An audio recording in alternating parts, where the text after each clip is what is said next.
할렐루야. 새로운 한 주도 우리 성도님들에게 주님의 평강이 충만하기를 축복합니다. 오늘 말씀의 제목은 언약 백성을 깨우시는 하나님입니다. 신명기 29장부터 30장까지는 모세의 고별 설교 3편 중에 세 번째 설교의 결론부의 내용이다라고 할 수 있습니다. 즉 모세의 고별 설교의 전체 대단원으로서 모압 평지의 언약을 중심으로 기록하고 있는 내용이에요. 이 언약은 출애굽 시대 초기에 체결되었던 그 언약을 출애굽 말기에 갱신하는 그런 형식으로 체결되어져 있습니다. 모세는 이 언약의 내용을 다루기 시작할 때에 먼저 출애굽했을 때의 이스라엘 백성들의 상태를 언급합니다. 우리 4절 말씀 한 번 더 읽어볼까요? 4절입니다. 시작. 그러나 깨닫는 마음과 오늘 여호와께서 너희에게 주지 아니하셨느니라. 아멘. 하나님께서 깨닫는 마음과 보는 눈과 듣는 귀를 주시지 않으셨다라는 이 표현은 하나님이 그 모든 것들을 막으셨다라는 그런 의미가 아니라 이스라엘 백성들에게 이러한 능력 자체가 없었다라는 것입니다. 그러면 무엇을 보고 무엇을 깨닫고 무엇을 듣는 것을 못하였다라는 걸까요? 그들은 분명히 다 깨달을 수 있는 마음이 있었고 보는 눈도 있었고 듣는 귀도 다 있었습니다. 그럼에도 불구하고 무엇을 깨닫지 못하고 보지 못하고 듣지 못했냐라는 거예요. 그것은 바로 2절과 3절의 내용을 이야기하는 거죠.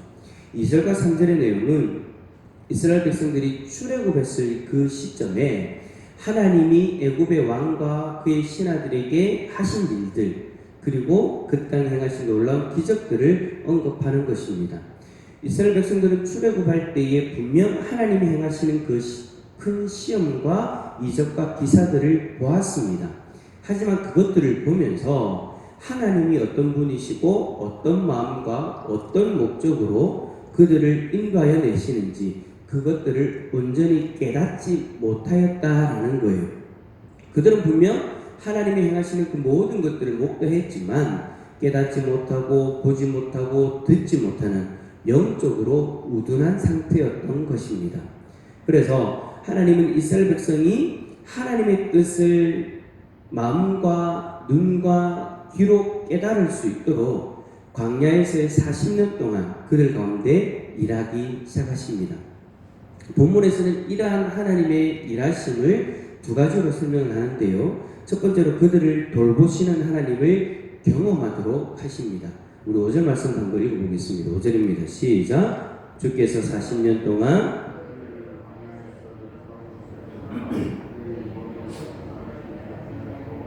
너희 발의 신이 헤어지지 아니하였으며 아멘.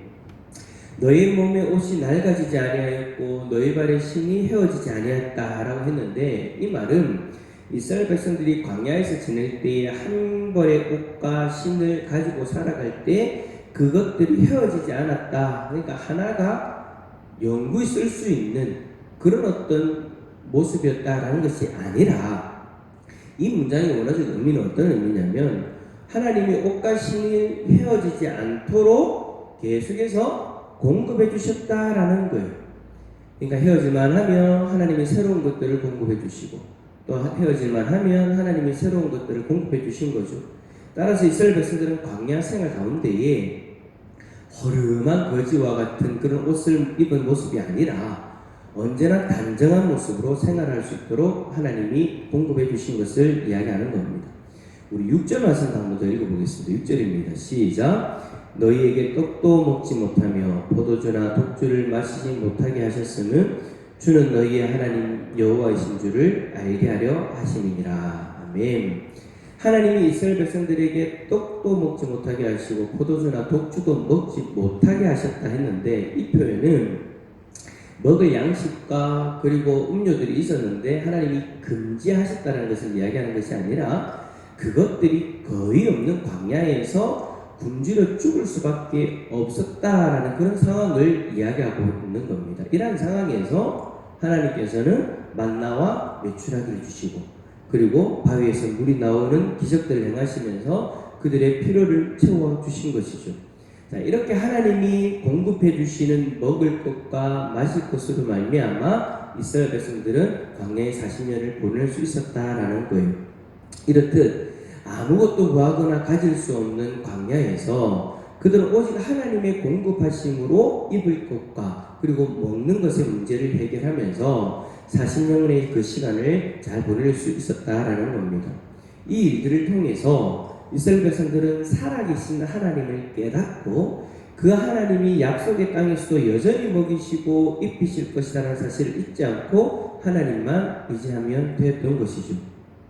자, 두 번째로 언약을 이루시는 하나님을 깨닫게 하십니다. 우리 7절과 8절도 한번 읽어봅시다. 7절과 8절입니다. 시작. 너희가 이곳에 올 때에 헤스본 왕 시온과 바산 왕 옥이 우리와 싸우러 나갔으므로 그 땅을 차지하여 르우벤과 갓과 므낫세 반지파에게 기업으로 주었나니. 아멘. 자, 여기서 언급하는 시온과 옥은 아모리 족속의 땅들을 이야기하는 것입니다. 이스라엘 백성들은 이들과의 전쟁에서 승리를 하였고 그들의 땅을 르우벤과 갓과 므낫세 반지파들에게 기업으로 주었던 거예요. 그런데 이 전쟁을 모세가 갑자기 언급하는 것은 단순히 전쟁에서 승리하였다라는 것을 이야기하고 싶어서가 아닙니다. 이 전쟁을 언급하는 이유는 하나님의 약속의 말씀이 신실하게 성취되었다라는 것을 강조하기 위함이에요. 하나님은 출애굽기 23장 23절에서 이스라엘 백성들보다 그의 사자를 먼저 보내셔서 그들을 끊으시겠다라고 약속을 했는데 그 약속이 실제적으로 이루어진 것이죠. 이처럼 과거에 주신 하나님의 약속의 말씀이 그대로 완전하게 성취되었다는 것을 언급함으로 인하여서 이스라엘 백성들은 하나님이 약속을 지키시는 하나님이시다라는 것을 귀로 듣고 눈으로 보면서 깨닫게 되었던 것이죠. 광야의 40년 동안에 이스라엘 백성들은 돌보시는 하나님과 언약을 이루시는 하나님을 경험하면서 하나님에 대한 그들의 그 우둔한 감각을 깨워갔던 것입니다. 이렇게 깨운 영적 감각이 결국에는 가나안 땅을 점령할 때에 반드시 필요했기 때문에 광야의 그 40년 동안의 경험은 이스라엘 백성들에게 너무나도 귀했던 것이죠. 그렇습니다. 여러분, 우리의 삶에도 광야 생활 40년과 같은 고난을 하나님이 허락하실 수도 있습니다. 우리는 이전에 하나님에 대해서 온전히 깨달을 수 있는 마음과 보는 눈과 듣는 귀가 마비되어져 있었죠. 하지만 고난의 그 시간을 통해서 하나님의 돌보심과 하나님의 약속을 이루시는 것을 경험하고 그 감각을 계속해서 예민하게 깨워가고 있는 거예요. 그 감각이 깨어나면 어떤 일들이 일어납니까? 우리는 하나님을 바라볼 수 있게 됩니다. 그 감각이 깨워지면 우리는 하나님의 말씀을 통해서 하나님의 뜻을 알게 되어져요. 9절의 말씀처럼 하나님의 그 말씀을 지켜 행할 수 있는 능력이 그 시간들을 통해서 깨워지고 그 능력이 생겨지고 그로 인하여서 하나님이 주시는 그 형통의 복을 누릴 수 있는 자리에까지 나아갈 수 있게 되는 것이죠. 사랑하는 성도 여러분, 지금도 우리를 돌보시고 신실하게 자신의 약속을 이루시는 그 하나님을 바라볼 수 있기를 바랍니다. 하나님은 지금의 시간을 통해서 우리의 영적 우둔함을 계속해서 깨워가고 계시는 줄 믿습니다. 그러니 하나님을 신뢰하는 자리에서 하나님만 바라보시고 하나님만 의지하는 하나님의 백성으로 성장하는 우리 모든 성도님들이 다 되어질 수 있기를 예수 그리스도의 이름으로 축원합니다.